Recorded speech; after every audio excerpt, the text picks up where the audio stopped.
personajes que se dedican a hacer sufrir a los demás, que se sienten superiores a todos y /o tienen el poder para dominar a quienes se les pongan enfrente, son dignos de recibir el título de enormes villanos. Y Fullmetal Alchemist Brotherhood tiene algunos que merecen ser llamados así. Y yo, Antonio de qué personaje de anime, te hablaré de 5 personajes que sobresalieron bastante en al menos uno de los 3 apartados en los que me gusta calificar la calidad de los villanos.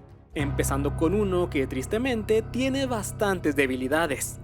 Aunque tampoco dejaré de lado todo lo que lo convirtió en ese bicho molesto que con gusto ves sufrir. Y para esto hablaremos del primer criterio con el que juzgo a los villanos. Me refiero a la personalidad. En este aspecto, Envy es, desde mi punto de vista, el antagonista de FMAB que es más desesperante.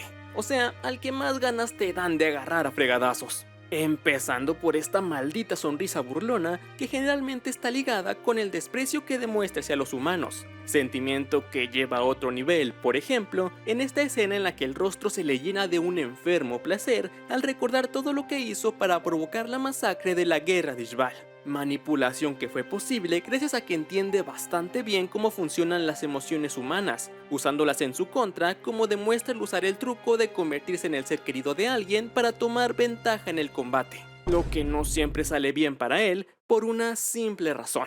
Envy es increíblemente estúpido, siendo este uno de los defectos que hacen que no sea un villano legendario.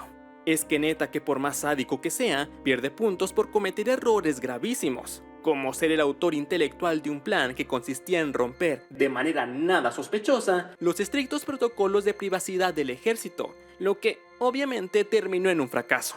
Además, fue él quien de manera bastante impulsiva reveló con lujo de detalles la participación de los homúnculos en la guerra de Ishbal, lo que también la explotó en la cara no mucho después.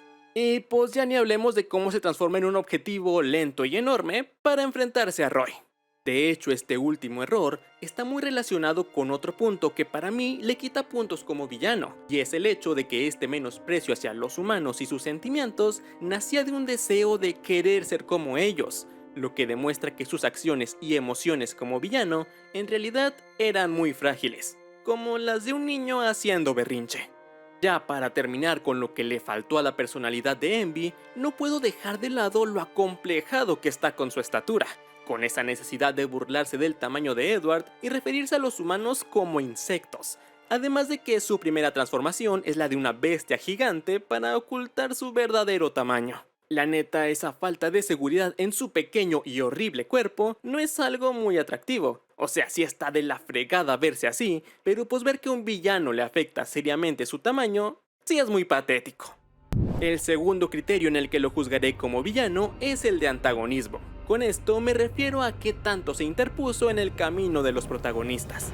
En este caso, no hay mucho que reprochar. La neta, Envy tuvo un papel bastante activo. Para empezar, fue junto a Lujuria el primer homúnculo que apareció frente a Edward y otras personas más. Después de eso, tuvo numerosas apariciones. Por ejemplo, y como ya mencioné, cuando le puso una trampa súper inteligente a Roy, sin olvidar que también hizo algo tan importante como dar a Sofía y Kimberly la misión de cazar a Scar y Marco. Pero obviamente, una de las razones por la que este personaje es fácil de odiar es que es el verdugo del queridísimo Miles Hughes, la que, sin duda, es una de las acciones que más marcan al elenco de personajes de FMAB, desde Winry, pasando por los Eldrick, llegando hasta el mismísimo Alquimista de Fuego.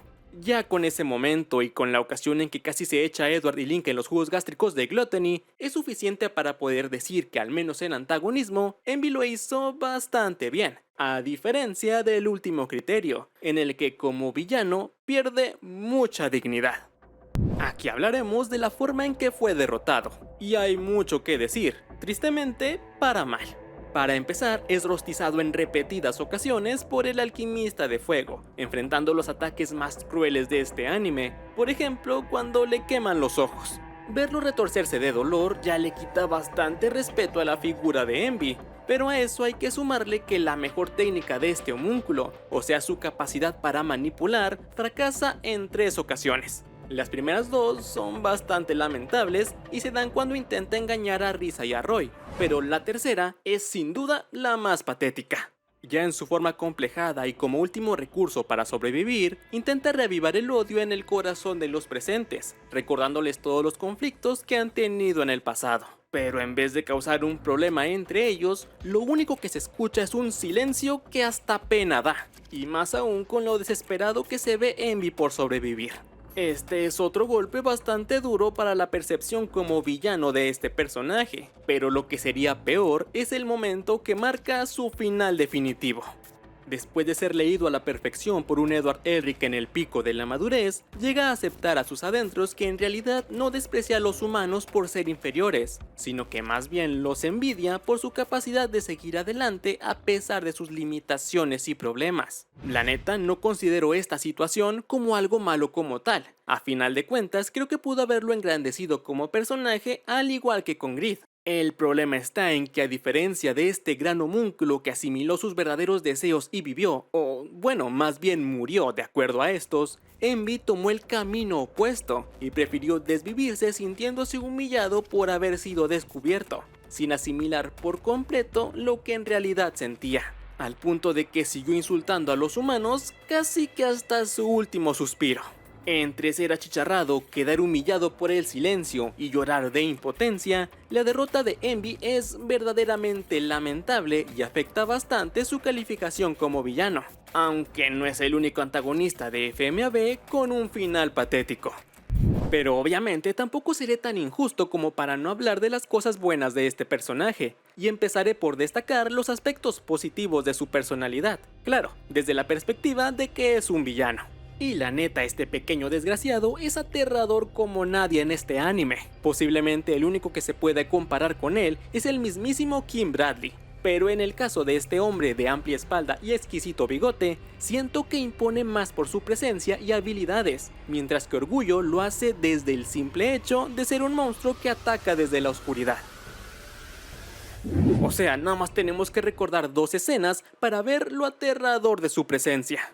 La primera ya es terrorífica desde segundos antes de su aparición, porque sabes que algo va a pasar, pero no tienes ni idea de qué es, cuando de repente aparece este monstruo y envuelve todo el túnel con esa maldita sonrisa para masacrar a los soldados de Briggs sin el más mínimo esfuerzo.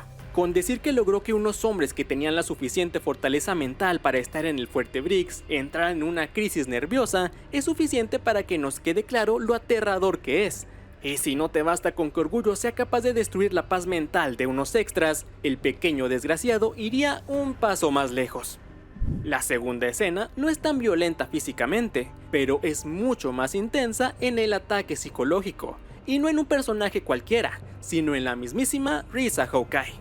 La manera en la que la envuelve en las sombras mientras la inmoviliza para amenazarla es verdaderamente terrible, y por supuesto que aterradora, al grado de que logró que ni siquiera en su casa pudiera estar tranquila. Ser un monstruo capaz de infundir el más profundo miedo en sus víctimas es algo que sin duda le da puntos como buen villano, a lo que le podemos añadir su desprecio y, haciéndole honor a su nombre, su sentimiento de superioridad hacia todos los demás, o bueno, casi todos.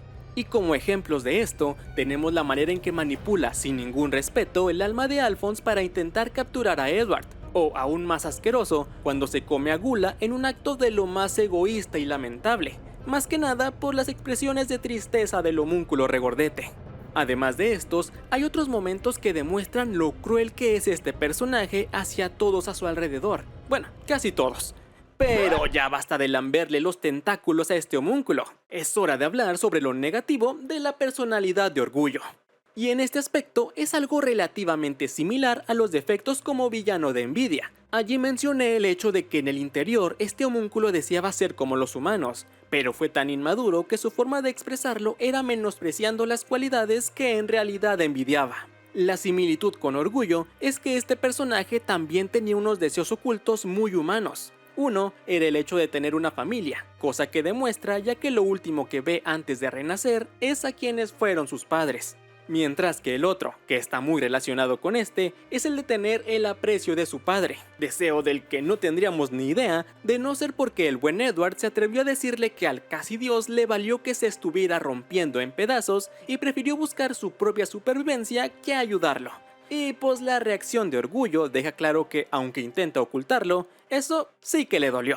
Explicadas estas similitudes con Envidia, tengo que decir que estos deseos ocultos no me parecen tan graves como los del homúnculo acomplejado, por una simple razón. Todo el daño que este causó y sus muestras de desprecio hacia los humanos estaban influenciadas porque no podía entender sus verdaderos sentimientos, mientras que las masacres y traumas que provocó Orgullo estaban libres de la influencia de esos sentimientos difíciles de procesar para unos seres que tuvieron como modelo a seguir a un tipo que acabó con una civilización en una noche. Esto para mí es simple y pura maldad de parte de este homúnculo. Otro apartado que considero muy importante para hablar de la calidad de los villanos es el antagonismo, o sea, la cantidad de veces que se meten en el camino de los protagonistas y la importancia de estas a lo largo de la historia. En el caso de Orgullo, no aparece como villano hasta la segunda mitad de la trama, y para estos momentos otros antagonistas ya se habían hecho sentir. Lujuria, Bradley y Envidia habían tenido escenas que los ponían muy alto como villanos, pero aún así, Orgullo logró alcanzarlos con lo que hizo en el último arco de esta historia. Y sí, es cierto que tuvo otras apariciones antes de eso, algunas de las cuales ya hablé en el apartado anterior, y otras, como que él fue quien apuró a Gimli a crear el blasón de sangre en Briggs y quien recibió el mensaje de Hohenheim, o amenaza si lo quieres ver así, de que pronto iría por padre. Sin embargo, ninguna de esas acciones interfirieron directamente con el camino de los Elric, al menos no tanto como las siguientes. Desde el ya mencionado abuso al alma de Alphonse, hasta ser el culpable de que los Elric se separaran durante el ataque del día indicado, sin olvidar que fue gracias a él que Roy Mustang pudo apreciar el privilegio que es poder ver con los ojos del corazón. Además, y como punto final, fue quien mantuvo a Edward en la Padre Cueva, y pues intentó adueñarse de su cuerpo. Así que aunque no anduvo tan activo hasta la parte final de la historia, cuando Orgullo lo hizo, su presencia se hizo sentir con ganas. Razón por la que creo que merece ganar más puntos como buen villano, a diferencia del último apartado, en el que queda a deber. Hablo de la manera en que fue derrotado, aspecto en el que nuevamente tengo que compararlo con Envidia, ya que ambos murieron de una manera patética, aunque obviamente hay niveles, y pongo a Orgullo arriba porque al menos él fue vencido definitivamente por alguien más, no como el señorito que no pudo vivir con su humillación. Además de que, pues a diferencia del acomplejado, hasta antes de ser distraído por la poderosa conciencia de un tipo demente, parecía que la victoria era completamente suya, inmovilizando a Edward y estando a casi nada de utilizarlo como nuevo frasco, mientras que Envidia fue papeado de principio a fin. Después de haber dejado claro que la derrota de este homúnculo es la más humillante de todo Fullmetal Alchemist Brotherhood, volvamos a la razón de que Orgullo perdiera una batalla que tenía ganada. El hecho de que la conciencia de un ser humano haya sido suficiente para detenerlo, al mismo tiempo que le da una lección sobre lo que es ser un villano congruente con sus valores bien claros, es algo que desde mi punto de vista rebaja un poco lo grande que era Orgullo como antagonista. Pero más que ser por una debilidad del homúnculo, creo que es mucho más mérito de Soph J. Gimli, que con eso demostró lo enorme que es como antagonista. Fuera de eso, los momentos finales de este homúnculo son muy lamentables. Verlo gritarle a Edward sin ningún orgullo que se detenga, al mismo tiempo que ve imágenes de los deseos que nunca pudo procesar bien, es lo verdaderamente patético. Aún tomando en cuenta que la manera en que fue vencido le quita mucha dignidad a este monstruo, yo diría que lo cruel y aterrador que es, sumado a sus participaciones esenciales en la historia, son suficientes para considerarlo el cuarto mejor villano de este anime, superado por mucho, y a la vez no tanto, en los tres apartados por el siguiente personaje. El primero de ellos es el de la personalidad, en el que la neta destaca bastante por lo perverso y retorcido que es. El que fuera capaz de manipular a un ser inocente y por qué no decirlo ignorante como el esclavo 23 es prueba de ello, usándolo para demostrar sus conocimientos al transformar a un tipo sin educación en un alquimista, lo que como consecuencia hizo que fuera llevado hasta el rey de Jerjes y que esto terminara causando la caída de ese reino tan próspero de la noche a la mañana. Pero eso no sería todo. De manera bastante cruel arruinó por completo la vida de Hohenheim, al no solo dejarlo como el único sobreviviente de Jerjes, sino también condenarlo a años de sufrimiento y culpa como piedra filosofal humana. Lo más enfermo de esta situación es que para el homúnculo esto era una retorcida muestra de agradecimiento, porque sin la sangre del esclavo 23, él nunca habría nacido. Obviamente esta crueldad y egoísmo se muestran nuevamente con la creación de todo un país, con todo lo que eso significó, o sea, crear instituciones y sistemas para el buen funcionamiento de la sociedad, sin olvidar la conquista de tierras extranjeras, lo que se resume en una manipulación de masas enorme, todo con el fin de convertirse en un dios. Y hablando de esa meta, esto también implica otros aspectos de la personalidad de padre que son dignos de mención, y son su ambición y su determinación. Atreverse a ir directamente a comerse a una entidad superior no es cualquier cosa, y menos cuando esto significó pasar años farmeando una reputación y siglos creando toda una poderosa nación para poder lograrlo. Creo que todos esos puntos relacionados a la personalidad de padre son bastante positivos para su calificación como villano. Sin embargo, tiene un gran fallo en este aspecto, y no tiene nada que ver con cómo está escrito o desarrollado, sino con la exposición de este en pantalla. Con esto me refiero a que siento que la personalidad de padre y su capacidad de impactar se ve opacada por la de otros antagonistas que son mucho más carismáticos. Por ejemplo, Envidia es alguien que puede ser más odiado por su forma de ser, por todas las veces que lo vemos despreciar y casi escupirle a los humanos. Orgullo tiene muchos momentos en los que de verdad se siente amenazante y puede sentir genuina preocupación de verlo en un campo de batalla. ¿Y qué decir de King Bradley? Ese hombre se adueña de la atención en cada escena en la que aparece por esa presencia única que impone respeto, además de que nadie pelea como él. En comparación, Padre no tiene tantos momentos en los que esa ambición y perversa forma de pensar de verdad te impacte como espectador. Y pues es natural, siendo que se pasó casi toda la historia siendo el malo sentado en la silla. Las escenas que tenemos para poder generar vínculos con él son pocas, y las más significativas se dan en un flashback. Lo peor es que la personalidad tan interesante y llena de carisma que vemos en el homúnculo durante ese episodio no lo volvemos a ver nunca. Y en su lugar vemos a un barbón poco expresivo que casi no impacta, más allá de lo espectacular de sus trucos, como ser capaz de bloquear la alquimia y poder evitar el ataque destructivo de Scar. Como resultado, creo que todo lo positivo que tiene este personaje en su personalidad como villano se ve muy diluido, y como dije antes, quede opacada por otros antagonistas. Lo peor es que esto afecta a los siguientes dos apartados en los que califico a los villanos. Empezando por el de antagonismo, que, o sea, mirándolo desde una perspectiva muy amplia, lo más obvio es que no hay otro antagonista que se le compare, porque él es el responsable de prácticamente todo lo malo que pasa en la historia debido a su plan para crear el círculo de transmutación en Amestris. Sin embargo, a la hora de recordar los momentos que marcan a los Elric, creo que pocas veces Padre es la figura principal que se nos viene a la cabeza. Con decir que alguien que solo sale en un episodio como Shaw Tucker llega mucho más rápido a mi mente, es suficiente para ver lo poco que llega a representar como obstáculo este personaje. Y si hablamos de otros antagonistas, la cosa está peor. Por ejemplo, Envidia es mucho más memorable por ser el asesino de Mace Hughes, Orgullo por manipular el alma de Alphonse y Sofia y Kimberly por casi acabar con Edward Elric. El único momento que, al menos en mi opinión, de verdad se siente como si Padre en persona estuviera arruinando la vida de todos, es cuando activa el círculo de transmutación y nos deja impactados al ver cómo todos los amestrianos se quedan sin alma. Obviamente eso no es para nada poca cosa, y de hecho carrea a Padre en este apartado al punto de que hace que lo considere un villano destacado por haber logrado esa meta y poner a sufrir a los Elric y a nosotros en gran manera.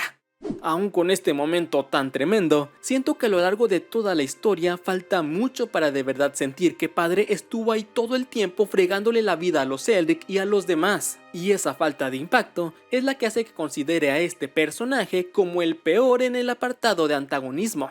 Aunque eso sí, en el último aspecto, Padre se recupera de este descalabro, superando tanto a Envidia como a Orgullo, y te diré por qué. La derrota de este personaje, al igual que la de los antagonistas que ya mencioné, es humillante. Cosas como durar solo unos minutos como el Ser Supremo, ser papeado a puño limpio por Edward Elric y la desesperación que muestra al ser castigado por la verdad son muestras de esto. Pero aún así, hay una gran diferencia tanto con Envidia como con Orgullo, y es la magnitud de lo que enfrentaron. Para que esto se entienda, podemos hablar de cómo se necesitó de un plan de 10 años que fue ejecutado por un alquimista con siglos de experiencia para que su ascenso a Dios fuera revertido. Otro ejemplo de esto es que si bien pasó sus últimos minutos en la Tierra recibiendo una paliza totalmente humillante, para llegar a eso tuvieron que pasar un montón de personajes, incluidos no sé cuántos extras, a poner su granito de arena para dejarlo suficientemente vulnerable. Y la última muestra de lo diferente que es la magnitud de lo que enfrentó Padre se da en que el ser que puso a berrear a este homúnculo fue la mismísima verdad. Y aunque la situación es bastante parecida, o sea, al igual que Orgullo y Envidia, este se enfrentó a un final inevitable y a un tipo que te dice las verdades que no quieres aceptar, no me puedes negar que hay una gran diferencia entre que el causante de tu sufrimiento sea un muchacho que no hace mucho se acababa de dar el estirón y un ser que es, básicamente, el más poderoso de su universo. No hay comparación. Así que si bien estos tres personajes sufrieron derrotas que los humillaron completamente, creo que la magnitud de lo que enfrentaron es lo que hace la diferencia y lo que pone a Padre por encima de los otros dos. Pero pues la diferencia tampoco es tan grande, la neta. Un final humillante sigue siendo un final humillante. Por eso mismo, creo que considerar a este personaje como el tercer mejor antagonista de FMAB es suficiente. Y de hecho, tal vez sea demasiado premio para él. Sin embargo, cuenta con el enemigo principal Paz, y ser la mente maestra y el responsable de lo malo en la historia tiene que tener un peso a la hora de analizarlo. Claro que hay antagonistas que no necesitan de esos recursos para brillar incluso más que él. Y vaya que este personaje destaca como pocos en los tres apartados. El primero del que hablaré es de su personalidad, y la neta es que es malditamente interesante. Empecemos viendo lo más común, por decirlo de alguna manera, de esta. Siendo que es un villano, lo más normal es que a este tipo le guste el caos y la destrucción, cosa que demuestra de manera bastante clara en su gusto por explotar cosas mediante la alquimia. Tan importante era esta actividad para él que esta fue una de las razones para unirse a los demás antagonistas de la historia, ya que a estos les valía que usara su poder sin ninguna restricción. Cosa que disfrutó como pocas veces durante la guerra de Ishbal, en la que no solo demostró cuánto le gusta explotar cosas, también dejó claro lo obsesivo y cruel que puede ser, tomándose la orden de exterminio de manera muy personal, decidiendo que acabar con todos los isbalíes sería su deber, tarea en la que, como demuestra la presencia de los arrabales y la existencia de Scar, fracasó, hecho que lo molestó bastante cuando se enteró de eso.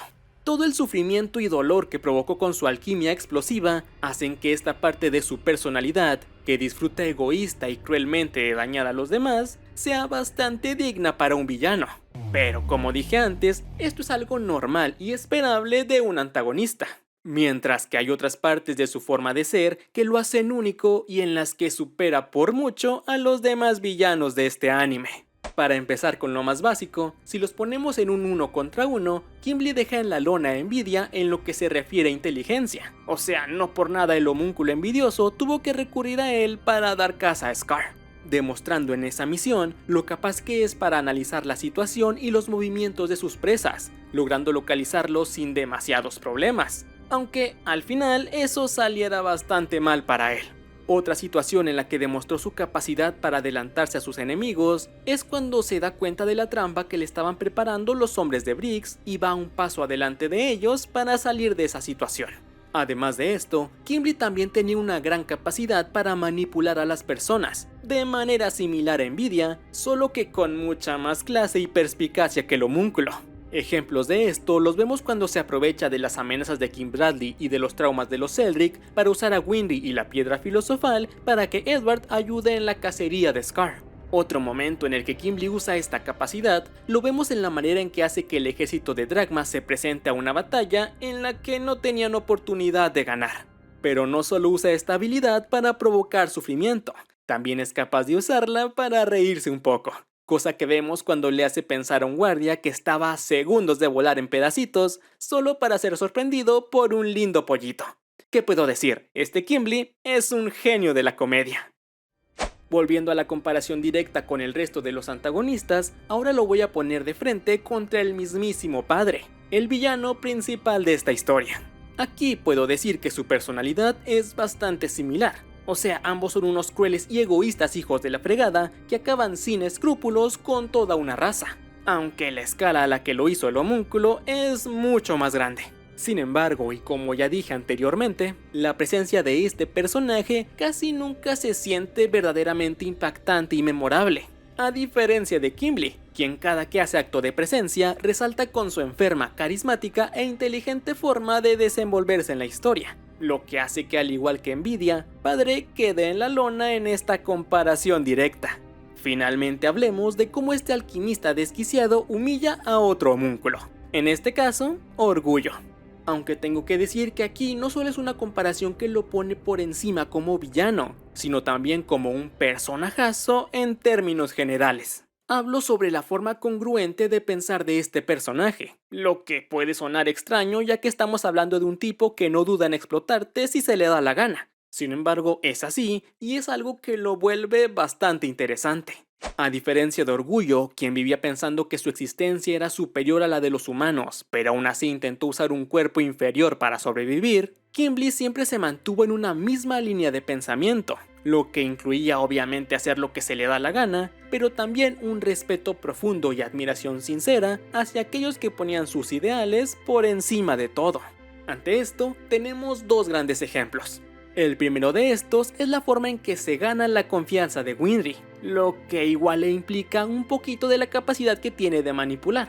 Sin embargo, por el segundo ejemplo, sabemos que sus palabras son sinceras a la hora de alabar la valentía y valores de los Rockbell, quienes, aunque estaban yendo en contra de las órdenes del ejército amestriano, se esforzaron por atender las heridas de un montón de Ishbalíes.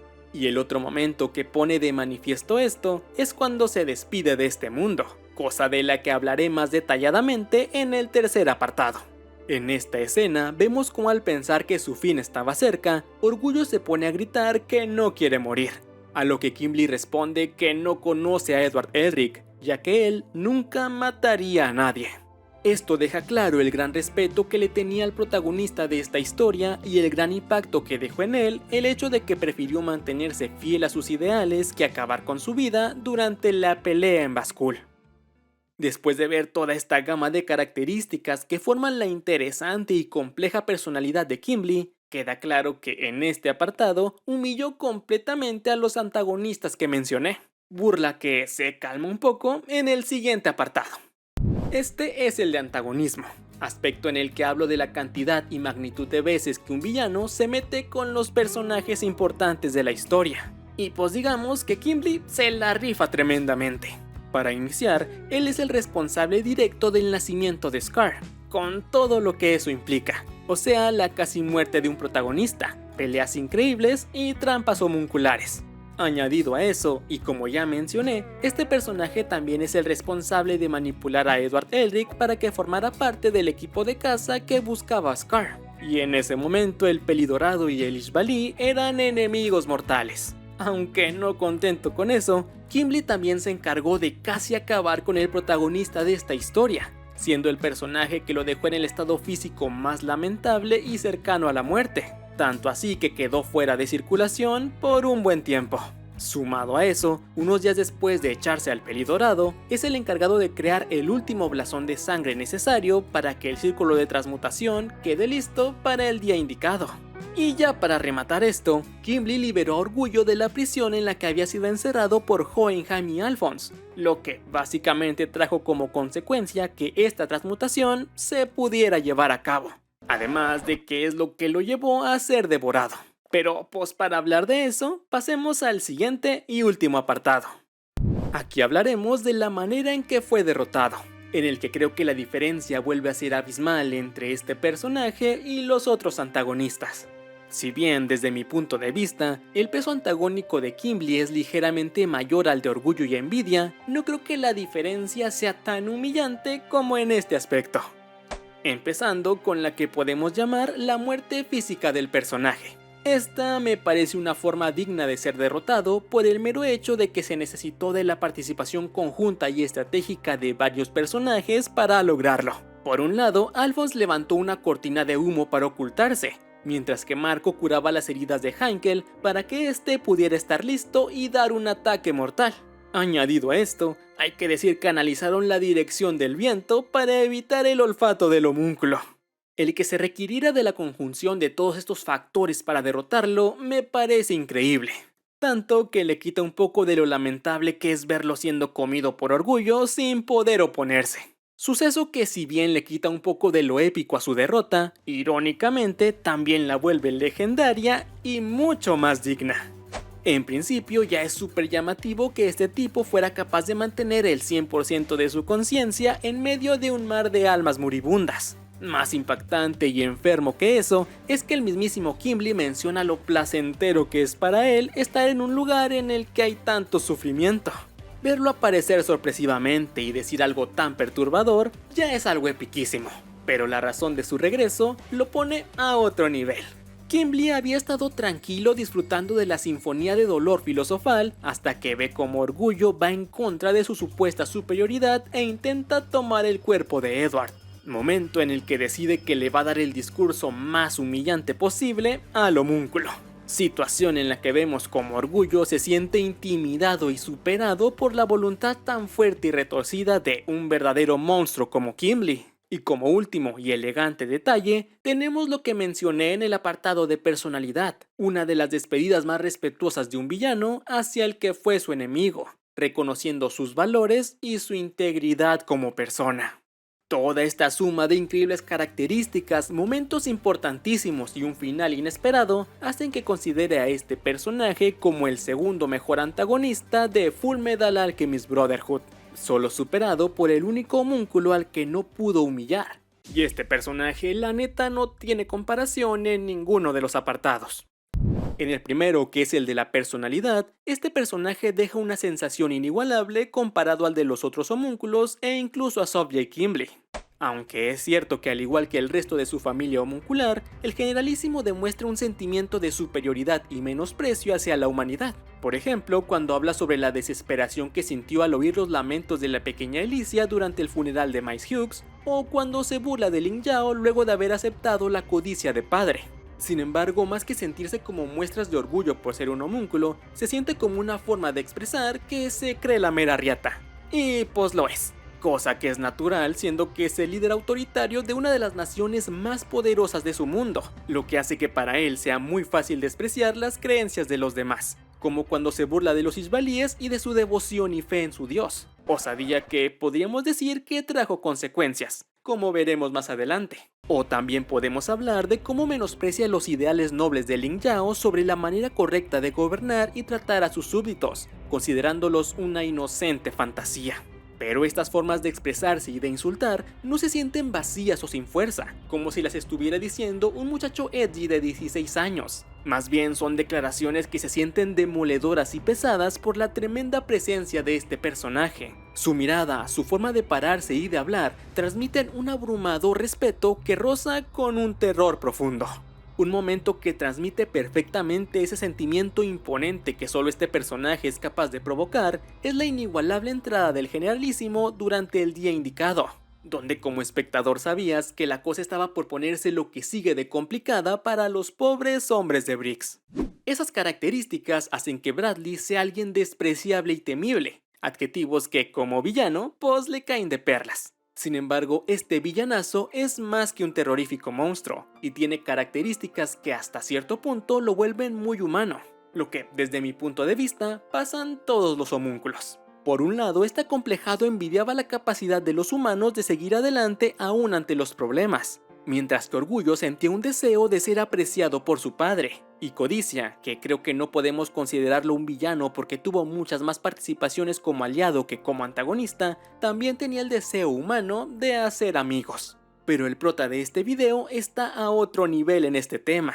A diferencia de sus hermanos, Kim Bradley estaba totalmente consciente de sus sentimientos y no tenía ningún problema para expresar pensamientos que hacían a un lado la supuesta superioridad homuncular, siendo el deseo más profundo de este antagonista el libre albedrío. Y no porque quisiera traicionar a padre, sino porque simplemente deseaba algo más emocionante y retador que ser solo una marioneta que cumple con un papel preparado para él.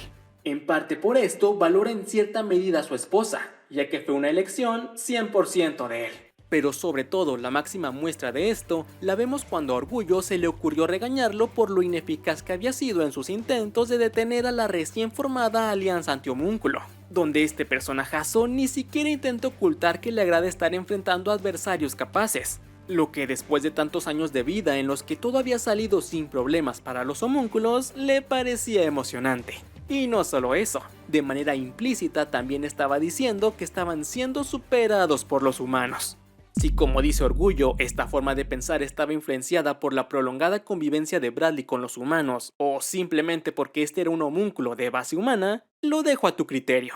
Dejando esa cuestión de lado y como bien dice con su último aliento, gracias a los humanos este villano pudo disfrutar de la vida al enfrentar enemigos bastante capaces, tal como veremos en el segundo apartado.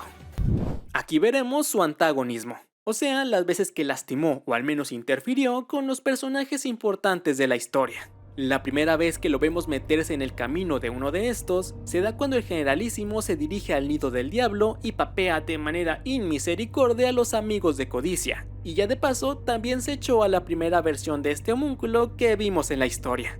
Relacionado con esto, también fue el responsable de informar sobre la posibilidad de usar a Alphonse Elric y a Izumi Curtis como sacrificios luego de haber coincidido en este lugar de mala muerte. Después de eso, lo vimos entrometerse con la alianza anti-homúnculo, convirtiéndose en la razón de que Lanfan tuviera que dejar atrás un brazo, y también es el que se dio cuenta de que Gula estaba siendo llevado a un lugar relacionado con Roy Mustang.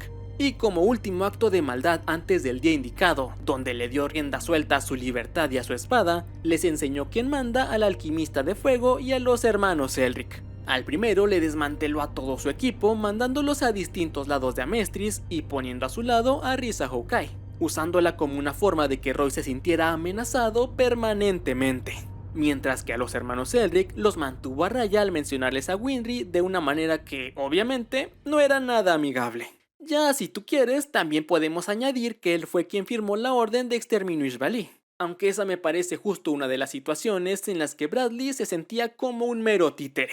Estas participaciones, aunque son pocas, son extremadamente significativas para la historia y para los personajes que se le enfrentaron. Pero aún falta lo que pasó en el día indicado, en el que fue posiblemente el homúnculo más importante. Para empezar, sobrevivió de la manera más fregona posible a un intento de matarlo. Luego se la pasó viajando por no sé cuánto tiempo hasta llegar al Comando Central, haciendo de paso una de las entradas más épicas de todo el mundo del anime, listo para mandar a la fregada a todo soldado de Briggs que se le pusiera enfrente, destruyendo tanques en el camino. Y no contento con acabar con meros extras, se echó a personajes secundarios como Bukan y Rifu, ambos de una manera bastante humillante. Claro que después esto le terminaron regresando el favor, debilitándolo de gran manera, cosa que terminó causando que Bradley cambiara de escenario, donde nuevamente volvió a brillar como antagonista. Aquí el homúnculo de base humana continuaría con la racha de humillaciones, aunque en esta ocasión subiría de nivel, vapeándose al mismísimo alquimista de fuego, el verdugo de dos de los homúnculos de esta historia. Y ya para finalizar con su increíble participación durante el día indicado, fue el último obstáculo que impedía que Scar pudiera activar el círculo de transmutación inverso para contraatacar a Padre, convirtiéndose esta batalla en la última de este villanazo, dejándonos con los últimos momentos de Bradley, que le añaden aún más puntos a su calificación como villano. Esto lo digo porque este último apartado es el de derrota. Y la neta, creo que ningún otro antagonista de Brotherhood tiene un final que se le compare en grandeza. Tal vez el único que más o menos intenta alcanzarlo es el de Sovjay Kimble, tanto por lo que se necesitó para vencerlo como por su forma de irse. Sin embargo, el mero hecho de que se necesitara de literalmente una diosidencia para que la derrota de Bradley fuera posible, lo pone en otro maldito nivel.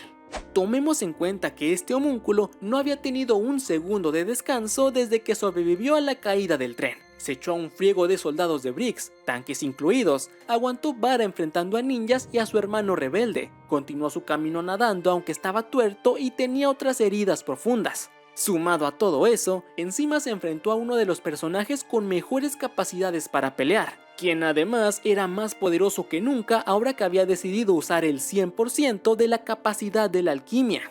Y aún con este enorme hándicap en contra, se necesitó de una intervención divina para poder terminar con él. O un enorme golpe de suerte si lo quieres ver así.